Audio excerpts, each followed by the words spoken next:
Hey guys, what's up? It's the Stick Figure Historian!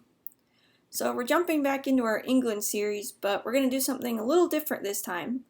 Instead of picking up where we left off in 1066 with Duke William becoming King of England, we're going to back up about 200 years to the year 849.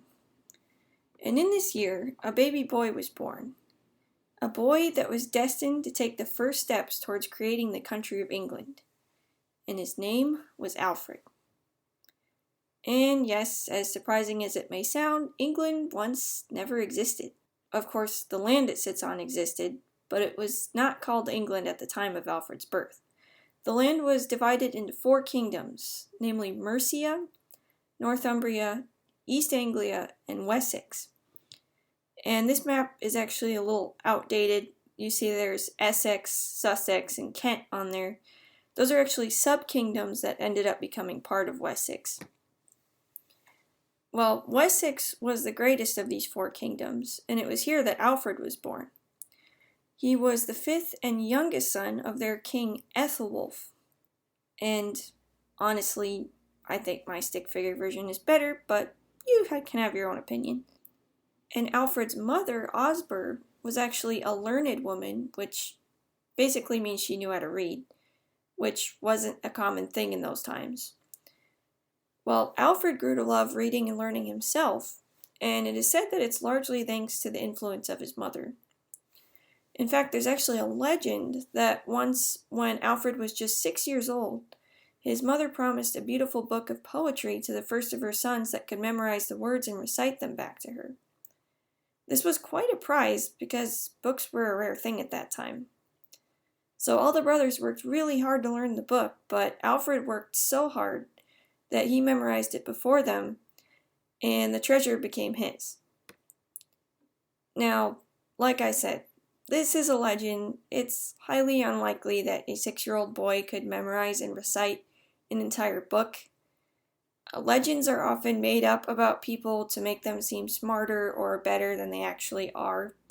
So, I'm not sure if we can believe this. But anyways, once when Alfred was still a young child, his father decided to go on a pilgrimage to Rome, which was a common thing done by kings in those days. And if you're wondering where Rome is in relation to England, here's Italy, and here's Rome in Italy. And why is he going to Rome? Well, at this time, the Pope, which is the head of the Catholic Church, had a lot of control over the kings of Europe, and it was important to maintain a good relationship with the Pope because he could just take your kingdom if he wanted to, or things like that. And the Pope is in Rome, so the kings would often go to see them there. And it's kind of interesting because a lot of our world leaders today still go to see the Pope. Kind of funny, huh? Anyway, moving on. So King Ethelwulf left his second oldest son, Ethelbald, in charge of Essex while he went on the journey. And he chose Ethelbald instead of his oldest son because the oldest son, Ethelstan, had actually died back in 850. So he had to choose the second oldest. Then he took ship for Rome, taking Alfred along with him.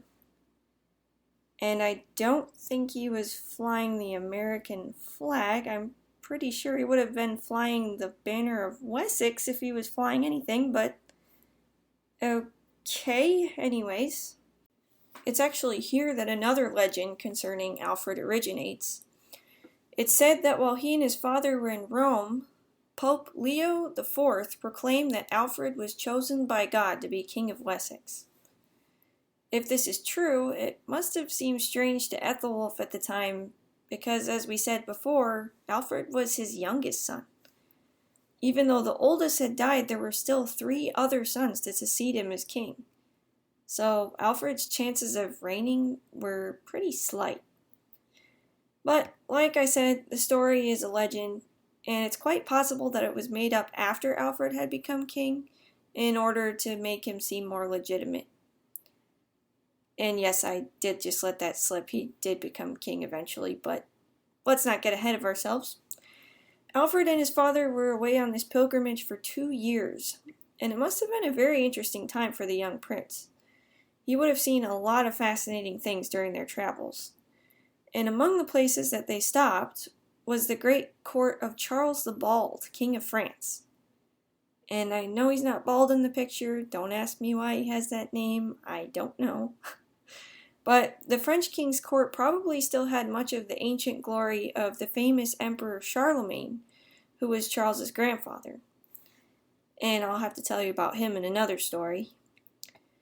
But when at last the two royal travelers did return to their homelands, they didn't receive a very warm welcome. Ethelbald, instead of handing the kingdom back to his father, absolutely refused to do so and proclaimed himself king instead. Of course, Ethelwulf was very upset about this, but even though he wanted to take his crown back, he didn't really want to fight against his own son. So the powerful men in Wessex held a council and a compromise was determined. The kingdom would be divided in two. Ethelbald was to rule the main part of Wessex in the west, and his father would govern the smaller portion in the east, collectively known as Kent. This arrangement continued when, just 2 years later, King Ethelwulf died and was succeeded by his third oldest son, Ethelbert, as King of Kent.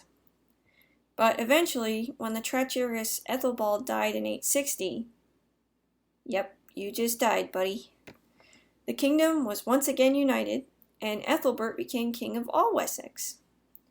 But unfortunately, it seemed that none of these princes were destined to live very long, because only 5 years after this, Ethelbert too suddenly died. Now the fourth brother, Ethelred, was king at just 20 years old. And just to clarify, this is not the same Ethelred as the one from episode 1, Ethelred the Unready. This is a completely different Ethelred who came earlier than that one. And he's quite a bit more handsome, if you ask me. Certainly more brave, as we shall see. And forgive me if I'm confusing you here with all these Ethels. I know it can be hard to tell them apart sometimes. But just for interest, the prefix Ethel simply means noble in Saxon. Therefore, princes were often given this prefix at the beginning of their name simply to signify that they were of noble birth. In the next episode, we're going to drop the Ethels, and we're going to actually get into some action here. We're going to talk more about Alfred and his first encounter with the famous raiders from the north, the Vikings.